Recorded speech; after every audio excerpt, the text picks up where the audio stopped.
दोस्तों, हमारे शाबरे सरकार इतने प्यारे हैं, इतने मनमोहक हैं कि वो अपनी छवि से तो लोगों का दिल चुरा ही लेते हैं। इनकी छवि से हर एक शख्स वाकिफ है।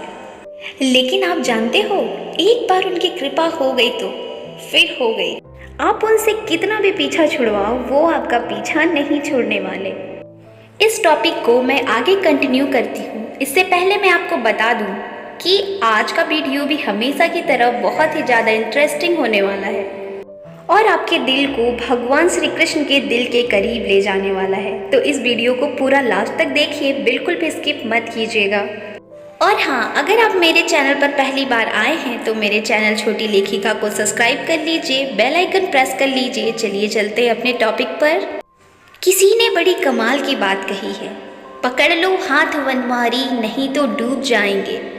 मेरा तो कुछ न जाएगा, तुम्हारी लाज जाएगी। ये बात 100% सही है। और श्री कृष्ण एक बार अपने भक्त का हाथ थाम लेते हैं तो वो रोता रहे, चिल्लाता रहे, गिड़गिड़ाता रहे कि नहीं चाहिए कृपा, अब नहीं चाहिए श्री कृष्ण, तो भी श्री कृष्ण उसका साथ नहीं छोड़ते। अगर आप रो, चिल्लाओ और कहो कि मैं नहीं करूँगा श्री कृष्ण आपकी भक्ति, तो भी श्री कृष्ण आपका साथ नहीं छोड़ेंगे। भगवान श्री कृष्ण की कृपा इतनी करुणामय है कि जिसका वर्णन करने में हमारे शब्द भी कम पड़ जाएंगे। हम कभी बहुत दुख में होते हैं और हमारे आसपास अंधेरा ही अंधेरा होता है, कोई साथ देने वाला नहीं होता, जिधर देखो ठोकर ही ठोकर। ये बात बिल्कुल सच है। तभी प्रभु श्री कृष्ण की कृपा बिल्कुल कड़वी औषधि देती है। तब यह अहंकारी जीव आहत भाव से पुकारता है कि प्रभु मैं हार गया, मैं हार गया, प्रभु आप मुझे अब स्वीकार कर लो। कोई मुझे प्यार करने वाला नहीं है, कोई मेरी तरफ करुणा की दृष्टि से देखने वाला नहीं है। हे मेरे कृष्ण, मेरे स्वामी, मुझे स्वीकार कर लो। कभी वो करुणा, कृपा प्रभु की दुख रूप धारण करती है और घेर लेती है, और तो कभी घोर अयश, अपमान ये रूप धारण करती है। भक्त घबरा जाते हैं। यह कृपा रूप अपमान का रूप धारण करती है। जिधर देखो उधर ही अपमान, कदम कदम पर ठोकर, कदम कदम पर अपमान। कहीं कोई आपको हौसला बढ़ाने वाला नहीं है, कहीं कोई आपके अच्छे व्यवहार पर आपको शाबाशी देने वाला नहीं होता। और तो और वह किसी की बात को लगा बुझा कर आपके दिल को छलनी करने वाले मिलते हैं। और उस समय लगता है कि कोई तो हो, कोई तो ऐसा कहे कि ठीक है, कोई तो ऐसा कहे कि चलो बहुत सौभाग्य है। जिसे देखो वो उपहास करता है, कठोर वचन बोलता है, निंदा करता है। एक कहावत कही जाती है, जवान जोगी पैद रोगी, सूर पीठी घाव ले, कमियां गर भीख मांगे, इन्हें मत पतियाओ रे। तब हृदय में ऐसा लगता है कि प्रभु के मार्ग पर चलने से ऐसा भी होता है, जब भगवान साथ में है तो दुख क्यों मिलता है? नहीं मिलना चाहिए ना। दोस्तों, ऐसा ही होता है, क्योंकि जब हमें बार बार सुख मिलने लगता है तब भगवान को हम भूल जाते हैं और दुनिया में मन लगाने लगते हैं।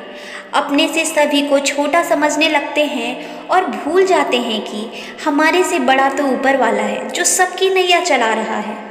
भगवान कृष्ण एक बहुत बढ़िया वैद्य हैं। वो औषधि बढ़िया देते हैं अपने भक्त को, भटके हुए भक्त को मार्ग पर ले आते हैं। वे कभी नहीं चाहते कि उनके भक्त गलत राह पर चले, इसलिए उन्हें सही रास्ते पर लाने के लिए बहुत सारी मुसीबतों का सामना करवाते हैं, जिससे वो संभल जाए और प्रभु के शरण में आ जाए।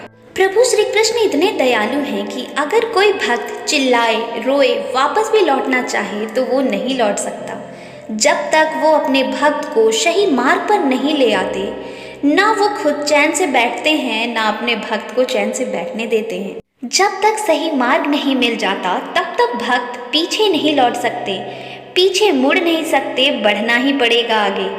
किसी भी महापुरुष का चरित्र पढ़कर देख लीजिए, कभी प्रभु श्री कृष्ण की कृपा और यश कारण बनती है तो कभी अपयश का, कभी अपमान का रूप धारण करती है, समस्त मान अपमान का भरण कर लेती है। कभी जगत में जितने भी सुंदर हमारे आश्रय होते हैं सब छीन लेती है, यहाँ तक कि शरीर का साथ भी छीन लेती है। शारीरिक बल से भी अगर हम कुछ करना चाहेंगे तो हमारा शरीर एक समय के बाद साथ नहीं देता।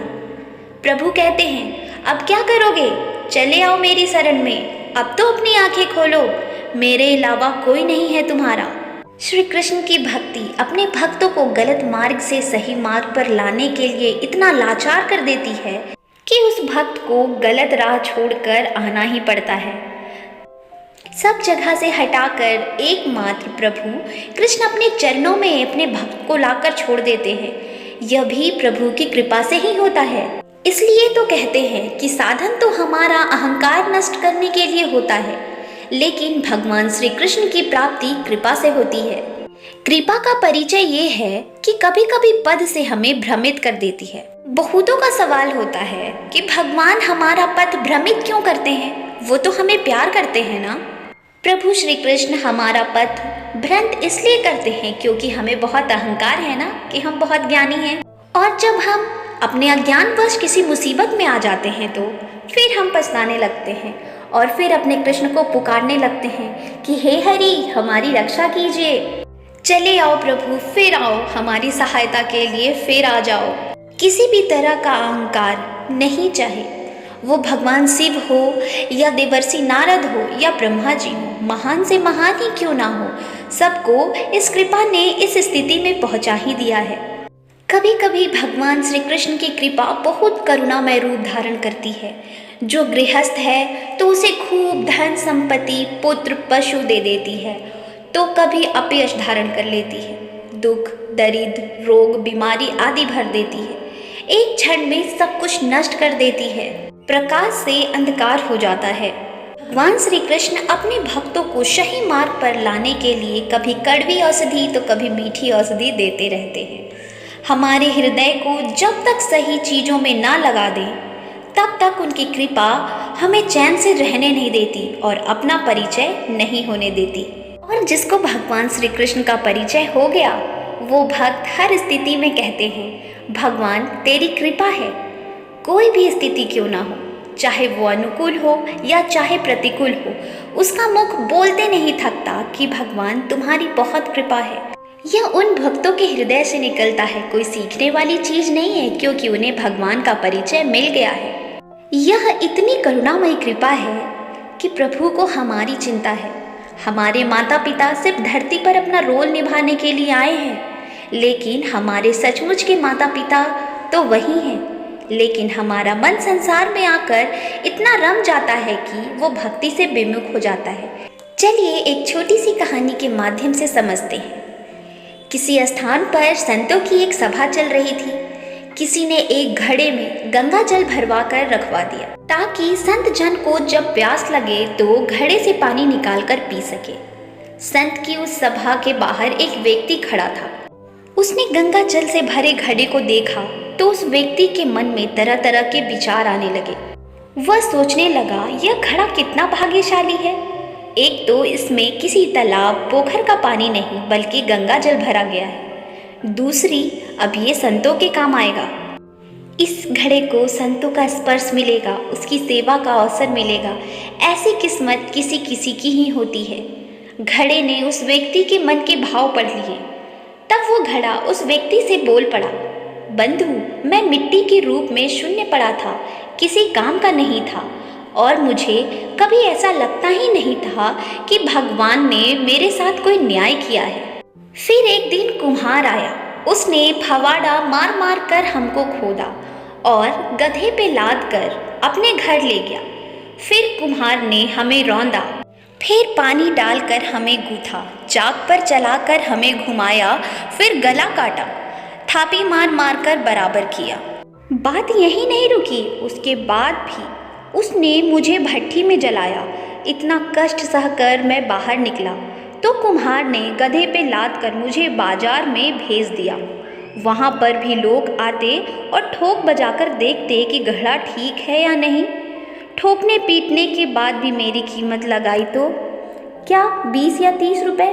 मैं तो पल पल यही सोचता रहा, हे ईश्वर, सारे अन्याय मेरे साथ ही करने थे। रोज एक नई कष्ट और एक नई पीड़ा देते हो। क्या आपने मेरे साथ बस अन्याय ही अन्याय लिखा है? फिर घड़े ने कहा, भगवान ने कृपा करने की योजना भी बनाई है, उस वक्त मुझे नहीं पता था। एक सज्जन ने मुझे खरीद लिया और मुझ में गंगा जल भरकर संतों की सभा में भेज दिया। तब मुझे आभास हुआ कि कुम्हार का फवाड़ा चलाना भी भगवान की कृपा थी, उसका मुझे गूंथना भी भगवान की कृपा थी, आग में जलाना भी भगवान की कृपा थी और बाजार में लोगों के द्वारा ठोके जाना भी ईश्वर की कृपा थी। घड़े ने कहा, अब मालूम पड़ा कि सब भगवान की कृपा थी। परिस्थितियाँ हमें तोड़ देती हैं, विचलित कर देती हैं, इतना विचलित कि भगवान के अस्तित्व पर भी हम प्रश्न उठाने लगते हैं। दोस्तों, क्यों हम में इतनी शक्ति नहीं होती कि हम ईश्वर की लीला को समझें? हम अपनी नादानी के कारण ईश्वर के द्वारा हमारे साथ की जा रही कृपा को भी समस्या समझ लेते हैं, बस भगवान को कोसना शुरू कर देते हैं। हम कहते हैं कि सारी पूजा पाठ जतन कर रहे हैं, फिर भी भगवान हैं कि प्रसन्न होते ही नहीं और अपनी कृपा बरसाने का नाम ही नहीं ले रहे। पर हृदय से और शांत मन से सोचने का प्रयास कीजिए, क्या सचमुच ऐसा है या फिर हम ईश्वर की प्रेम समझ नहीं पा रहे हैं? दोस्तों, आप अपनी गाड़ी को किसी ऐसे व्यक्ति को चलाने नहीं दे सकते हो जिसे अच्छे से ड्राइविंग नहीं आती है। सोच कर तो देखिए, तो फिर ईश्वर अपनी कृपा उस व्यक्ति को कैसे सौंप सकते हैं जो अभी मन से पूरा पक्का ही नहीं हुआ हो? यह कोई साधारण बात थोड़ी है। अगर हम अपने विचारों को भगवान के प्रति गलत भी रखते हैं तो भगवान हमें सही मार्ग पर लाने के लिए कुछ भी करते हैं। चाहे हमें दुख हो या खुशी मिले, उन्हें कोई फर्क नहीं पड़ता। जब तक वो अपने भक्तों को सही मार्ग पर, सही रास्ते पर नहीं ले आते, ना तो वो चैन से बैठते हैं, ना हमें चैन से बैठने देते हैं। दोस्तों, भगवान की कृपा होती जरूर है, किसी के साथ देर से तो किसी के साथ सवेर से। ये सब हमारे पूर्व जन्मों के कर्म से होता है कि ईश्वर की कृपा दृष्टि में समय कितना लगने वाला है। इसलिए कहते हैं कि कर्म अच्छे रखें, आपको पग पग पर कृपा नजर आएगी, नहीं तो आपकी गलतियों को सुधारने में भगवान को वक्त लगेगा। तब तक आप अपने आप को कष्ट में ही पाओगे और भगवान की कृपा बरसती भी रहेगी तो भी आपको नजर नहीं आएगी। दोस्तों, अगर आपको ये जानकारी अच्छी लगी हो तो मेरे चैनल छोटी लेखिका को अभी सब्सक्राइब कर लीजिए। अगर कहानी पसंद आई हो तो एक लाइक कीजिए और कमेंट में जय श्री कृष्णा लिखना बिल्कुल मत भूलिए। मिलते हैं दूसरे वीडियो में रात 8 बजे, तब तक के लिए आप सबको नमस्ते।